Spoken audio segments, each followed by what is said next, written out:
Freitas Effect. I am your co-host, Simon Freitas. And I am your co-host, Azeb Freitas. And we are here to help you laugh through life. This episode is brought to you in collaboration with PopScope, featuring a conversation with astronomical expert Mubdi Rahman. PopScope is an urban movement that aims to reconnect diverse communities to the night sky and to each other by hosting free pop-up astronomy nights in public spaces. So we will have Michael O'Shea, PhD candidate, elaborate more about this later. But first, let us allow our guests to introduce themselves. So Michael, would you please introduce yourself with your name and pronouns and however you would like the people to know you? Sure, it's great to be here. Thanks for that great introduction and the pop sound effect. My name is Michael O'Shea, and I use he series pronouns. Awesome. Is there anything else you want people to know about you? There probably are a few things. My day job, I guess, is a PhD now candidate, studying higher education and Indigenous student access to higher ed. But by night, I am an amateur astronomer. And I'm currently living with my partner here in Chelsea, Massachusetts, just north of Boston. Hey. Thank you so much for that, Michael. And Mubdi, would you please introduce yourself with the same name, pronouns, however you would like the people to know? Yeah, thank you so much. Thank you so much for having me here. My name is Mubdi Rahman, and the pronouns I use are he, him.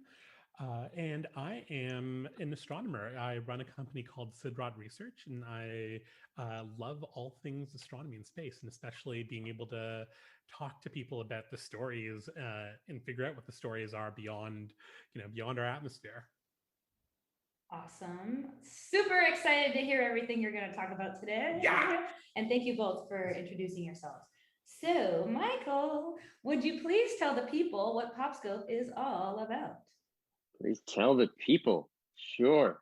So it's been a while since I've explained PopScope because the pandemic has led to a hiatus of our operations. So I'll try to explain it. PopScope, as you mentioned, is an urban astronomy movement. It's short for pop-up telescope. We are an informal group of volunteers around the globe, mostly in North America, though. And we started doing our pop-up telescope nights in Ottawa, Ontario. I think in 2014 we started doing it.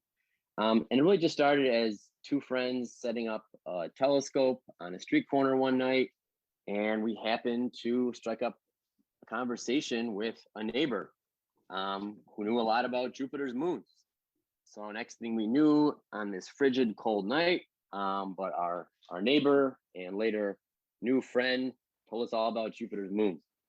And so we realized after that, well, one, we really enjoyed the experience of meeting a neighbor that we wouldn't have ordinarily met. And two, maybe we had stumbled upon a formula for connecting people. We found people in our neighborhood were maybe a little bit isolated. So we thought, why don't we set up our telescopes some more? And we did. And during that spring, we hosted probably a dozen pop-up astronomy nights. And we thought, let's make this a real thing. So we settled on a name. And then as we moved to different cities because of jobs or work or school, we brought PopScope with us. And in that way, it spread to other cities. We recruited some more volunteers, but we tried to keep it simple and fun. So while there is an education element to it, there is an equity element, and we're trying to democratize astronomy knowledge. We're trying to do astronomy outreach in areas that are neglected, perhaps by some astronomy outreach groups, and there are many. There are other groups we've learned that also do sidewalk astronomy, as it's called, setting up a telescope on a sidewalk. But we think what makes us fun and different is that we really focus, in addition to all that, on the magic of a spontaneous interaction with a stranger and the great social outcome that can happen. So it's sort of community building, civic engagement, an excuse to talk to your neighbor through a telescope while you're looking up at Saturn's rings. Yes. Mm, All of it. I wanted to snap through so much of that, but you needed to be heard. Thank you so much for that, Michael. Thank you. Now we will transition on into Mubdi's interview.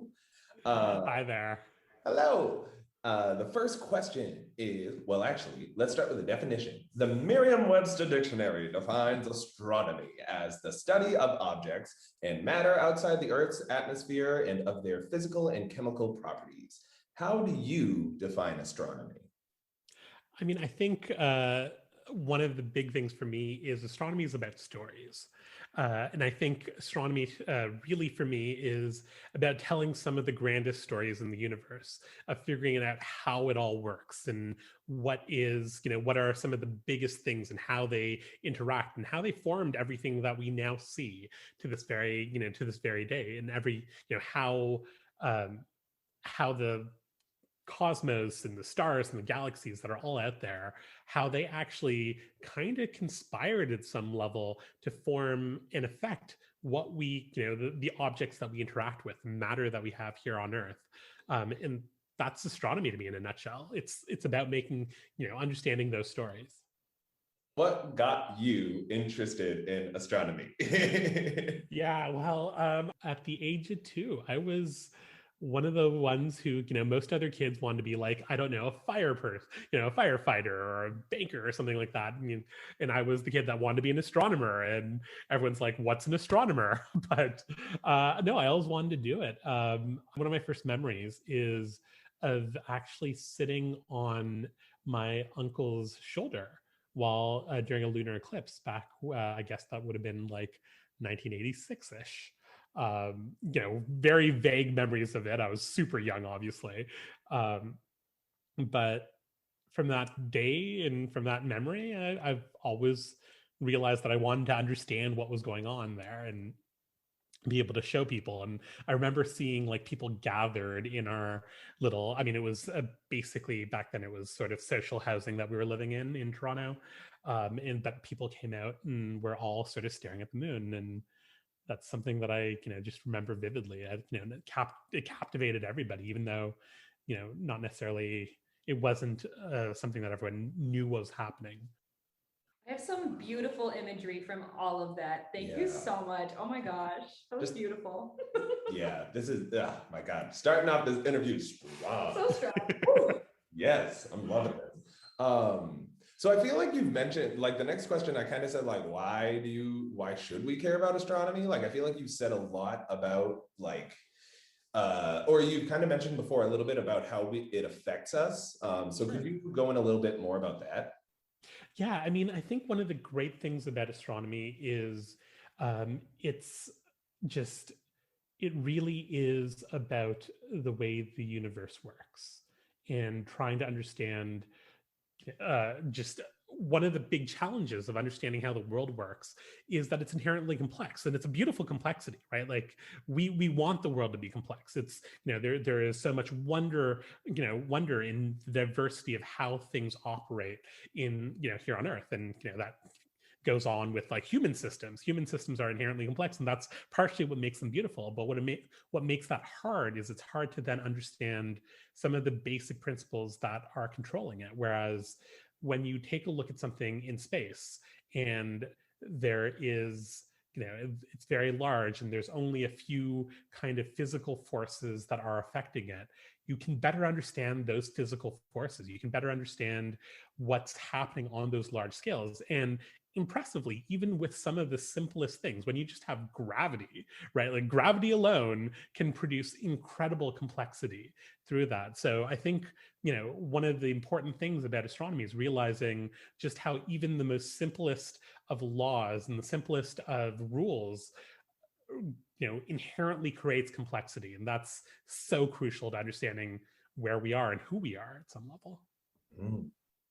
Yes, I just love how like dynamic and passionate you are when you speak about this. It just like makes me want thank you. to like pursue career. Yeah, I just feel like there's like neurons in my brain that are like reconnecting, and I'm like, oh wait, yes, I should care about the stars because this is amazing. Like, I mean, it's been, I've been so fortunate. I get to be, first off, I get to be one of those kids or one of those adults that said, yes, I'm actually living my dream. Like I was dreaming of being able to do this, and I get to do this now. But the second part is I get to tell cool stories, right? Like that is an awesome job inherently. I mean, you guys know, you guys run a podcast. It is great being able to tell stories and compelling ones. Sweet. So why should people consider a career in the astronomical realm? Really, when it comes down to it, it's a path, a career path where you don't know what you're going to find, right? Mhm. It's, a lot of career paths, understandably, and there's a definite need for that, is, they lead to something very specific, right? You go into economics, you have an understanding of, what you'll be doing for the rest of your life, and potentially what you'll, what the impact you're going to be creating, good or bad. Mhm. Medicine's another one where the direct impact that you have is so important. It's so crucial. Like we clearly need doctors and people in that field, but you know exactly what you're going to be doing, and that's very measurable at some level, right? Over the course of a medical career, you'll have n number of patients, and it varies from practice to practice and country to country, but you will, and you have a sense of how much you'll be helping people and how much you'll be doing and what you'll be doing. With astronomy, it's a career where you don't know, right? Some of the most fundamental understandings of how the world works have happened to happened through astronomy. Just even the basis of atoms and how atoms exist and the discovery of helium happened through astronomy by chance. No one was going out there and saying, hey, I'm going to create a theory of how everything is constructed in the universe. But they found it. And that's one of the great things about astronomy is you don't know how much of an impact you're going to have centuries from now, right? And that's a pretty great thing to think about. Talk about legacy. Okay. Yeah. So how would you say that one's work or experiences within astronomy affect like your identity? And how does that relate to representation and diversity? It varies, right? There's certainly many of my colleagues who really do see it as a job, right? This is something that they're interested in. They like solving puzzles, and that's what they do. And they've been sort of raised that way, which is perfectly valid. That is a great way of being an astronomer, and we certainly have room for that. But I think astronomy, especially because of what it deals with, and the level of integration that the effects of understanding astronomy and cosmology and how the universe is structured has had great implications for instance, theology over the years. Every society, every group of people have had some form of cosmology or some form of understanding of the universe that relates to astronomy and is built into that, and gives them reason to structure who they are at some level. And all of this helps inform that, right? Like when you think about the great astronomers throughout history, I'm not limiting myself certainly to the great Western astronomers, but a lot of them were theologians or people who were deeply interested in the way society should work, or how one's place in society, because it naturally, like if you think the universe will go on forever, right? If that was something that you believed in has always gone on forever, that inherently affects who you think you are as a person and what you might be. If you think about the size, if you think the universe is large versus small, that inherently affects how special you think you are. And so all of these things really go into the structure of human identity at some level, I would argue. Pivoting a little bit, Pivot. as you mentioned, yourself being one of the greatest astronomers to come, or present. Hardly. But, I know a few of my colleagues that would beg to disagree, but We're gonna build you up as much as we can. Yeah. You may or may not know we're professional gaslighters. King of astronomy. Mubdi. Wonderful. But yeah, so what are you working on right now? You mentioned your research that you have going on. We'd love to hear about what's going on in the Mubdi streets. Yeah, so one of the things that I'm involved in, it's a big project that has people from across Canada and the United States involved in, is trying to understand these things that we call fast radio bursts, and they are weird, right? They're just basically everything we had known about them was essentially in the name of them. They're fast. There are these bumps in the night that we can only see in radio waves, and they're like maximum a few milliseconds long, so super quick, and blink if you miss them. And at that point, when they were first discovered, we didn't see any repetition. It's not like they were continuous. It's not like if you think of a lighthouse where it's periodic and you'll see the beam every time it's predictable. It wasn't like that. It would just go off. Some of them seemed to repeat, some of them didn't, and they just happen to be there. And the crazy thing about them is based on the light that we got from these bursts, and that's all we can really say about them, they seem to be really far. In fact, so far that they were, easily, literally millions of light years away. So it would take light millions of years to travel from wherever these things were coming from to us. So they had to be inherently out of our solar system, out of our galaxy, well beyond that. And just to give you a sense, I'm talking about it'll take light millions of years to travel from wherever they are to us. It only takes, like, the sun is relatively far by human standing. It only takes about 8 minutes for light to make that trip. So we're talking about super far away. And what that inherently means, though, is if you see something that is really far away and it's bright, that means it's inherently, once you get closer, it's super bright, right? This is, in fact, if you did that calculation of how bright it should be based on that distance, these could be some of the most energetic things in the universe. And all we know about them is that they happen, right? That seems to be a big, a big mystery of, like, these are some of the most energetic things that are happening in the universe, and we don't have a clue about what's causing them or what they are even. So a big project that I'm working on is trying to figure that out, trying to figure out what these things are, and, even starting with the zeroth order problem of where are they, right? We don't even know that. That's how embarrassingly rudimentary our knowledge about these, fast radio bursts are. But that's one of the things that I'm helping work on at the moment. Are we allowed to throw conspiracy that it might be aliens? You certainly are, and there actually are people who have worked on notions that they might be aliens. There's actually an April Fool's paper a couple of years ago. One of the super geeky, nerdy things that astronomers and physicists love doing is putting out fake papers on April Fools, where they're believable but not really, a little bit. But are either of you guys into Star Wars? Yeah. Oh, big time fans. Okay, so there was somebody who did a calculation and figured out that the energy for each of these would be enough to destroy a planet. And so the idea is that they might be Death Stars all throughout the universe. It's a Death Star! So, whereas it's probably not that.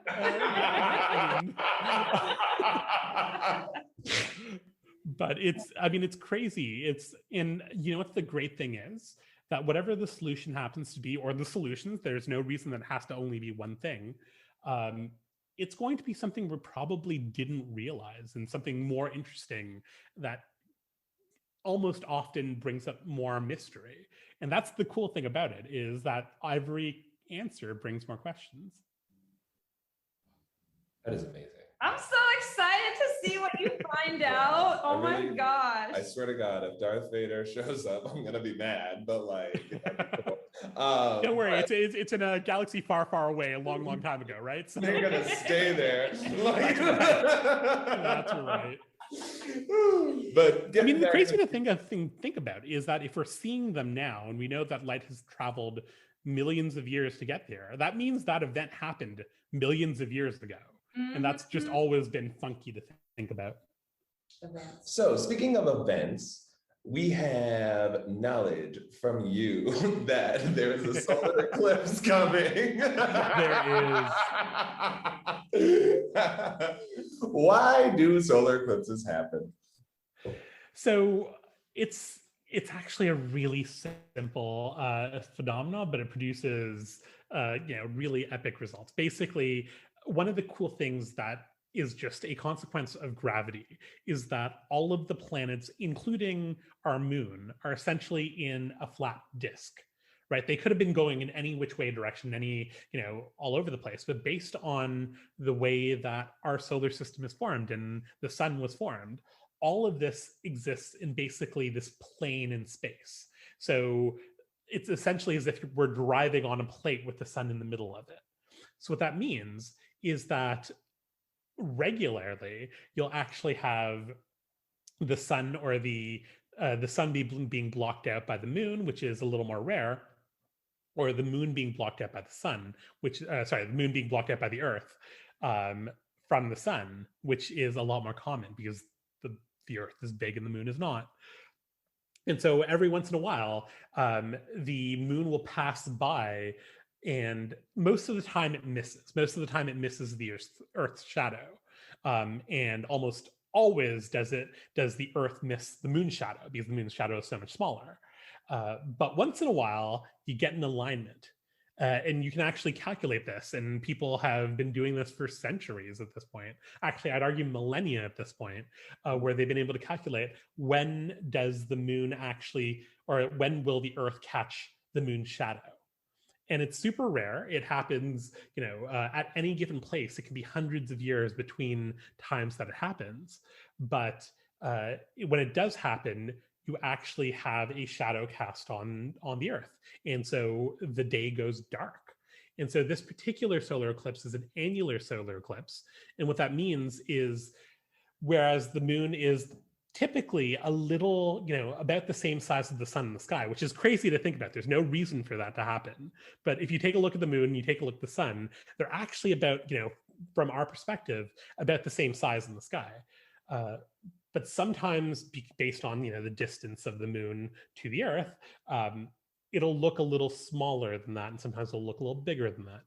And we're talking about like tiny little changes.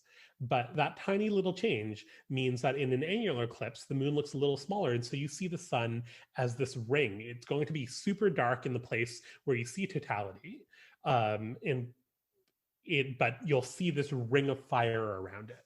So is there anything really important about this annular? Is it annular? It's annular. So it's annular in the sense of annulus, not that it happens every year. I wish it would happen every year, but yeah. Is there anything important about it though? Or does it just happen? I mean, they do happen. I think one of the cool things about them is what happens on Earth as a reaction, right? Like at the end of the day, it's literally just stepping into the shade, the way humans right? are like, go outside. Well, but it's not even just humans. It's actually it's crazy because so many things are affected by the day-night cycle, right? Mm-hmm. Birds. Yeah, a good example of this is whenever there's a solar eclipse that makes everything dark, birds go nuts because they are so strongly affected by the day-night cycle. Right, they don't know what's happening at that point in time. Right, it changes, their bearings. It changes, their sleep patterns entirely, and so they just absolutely go crazy. If you go to any place in the midst of a solar eclipse where it's total and it's gotten dark, you will just hear random squawking all over the place.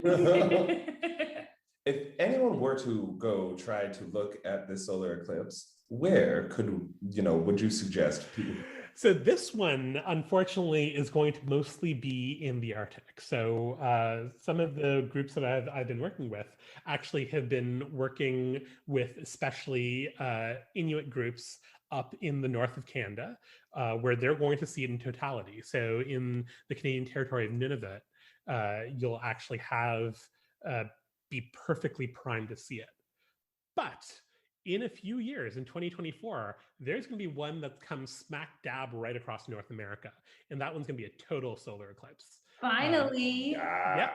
And so it's literally going to be cutting across the eastern seaboard, right down through Illinois, all the way south through, I believe, the southwest. Oh my gosh. So that is the one to look out for. It is going to be epic. Okay, 2024, total eclipse of the heart on repeat. So we do have a bonus question, and we're going to have Michael ask. I like bonuses. Well, thanks so much for letting me ask this question.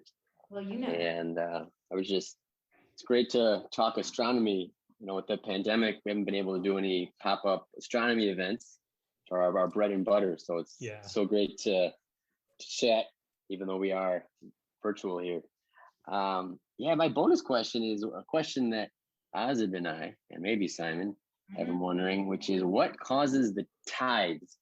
We think we have an answer, the moon, but then when we do a little bit digging online, we find out that maybe there's a little more to this story of what's causing the tides. So Mubdi, perhaps you could tide us over with this. Oh, good one. Oh. So you guys are right. So basically the zeroth order idea here, and the basic idea is the moon essentially causes the tides. And what's happening there is, if you think about the Earth as a big sort of, like a tennis ball, we've got a little skin of water on the surface of it, and that water moves. But you have the moon that is also moving around the Earth, and the Earth is rotating. So as the Earth rotates, gravity will try to be, gravity tries to keep everything as close to the Earth as possible, and that's why we fall, for instance. But where you have the moon directly opposed to the moon, the gravity of the moon starts to compete with the Earth's gravity. So at these locations where the Earth and the moon, along the line between the Earth and the moon, the gravity that the water will feel is a little weaker. And so what that means is that it won't feel the pressure to be pushed as close to the center of the Earth as it would normally if there wasn't a moon. So on one side, where you're closer to the moon in that straight line, you do get a little bit of, you feel a little less gravity. And so it pulls you a little towards the moon in that way. On the other side, what's happening is that you're actually feeling a little less gravity because you're further away from the moon. It's the furthest point on the Earth away from the moon. And so this is why whenever there's tides, it happens 2 times a day. One is the one that happens when you're from the side that's closest to the moon. And then the neap tide is the one that is on the other side. And it's generally a little weaker. So that's why the tides change a little bit. But then, so that's the zeroth order idea, right? That's what's primarily causing it. There's a lot of, there's always, more complexity to these stories, right? Nature defies simplicity. And one of the great things about the way the Earth works is we have continents, and continents do a lot. One of the big things that's happening because of the way that the continents are structured and the fact that we have, essentially very little land close to the equator, right? If you think about most of the continents, they're mostly in the northern hemisphere, some in the southern hemisphere, but around the equator, you actually don't have a lot. And what that means is that the flow of water is actually going to be less broken up in the center of the planet. This wasn't always the case. And one of the crazy things that's actually slowly happening because of the tides is that the Earth is actually slowing down its rotation. The length of a day is getting a little longer. Basically, the drag of the water on the continents is causing that. Right? Every time water crashes on the shore of something, it's basically pulling energy away from the fact that the Earth is rotating. You can actually measure how long, how much this is changing. And at times when all the continents were together, like Pangaea, when, that's one of the first, the most recent supercontinents, water had a free reign around much of the Earth. And so there wasn't much of a shoreline to crash down against. And so the length of the day wasn't changing much. But now that we have this, these extended, continents with long shorelines, that's where we're starting to actually get much more of a change in the length, how fast the Earth is spinning. So all of this is, just deeply related. And then the fact that we're spinning means the tides are a little tilted as well, because you can imagine that, the force from gravity from the moon is in one direction, but you're also spinning a little bit. So you'll want to go ahead a little bit. And so that sort of changes the orientation a little bit. So there's like layers of complexity to it, but basically it's the moon, the gravity of the moon. Yo, my brain. Thanks so much for that, Mubdi. Well, thanks for answering the bonus question. And thank you both for your time with us today. We feel super smart. I don't know what I would have done without that bonus question. Like, seriously, thank you, Michael. Oh. For real. So we're moving into the key takeaways. Take them keys, take them away. So, Mubdi, would you care to take the keys and share what you think the key takeaways are from this conversation?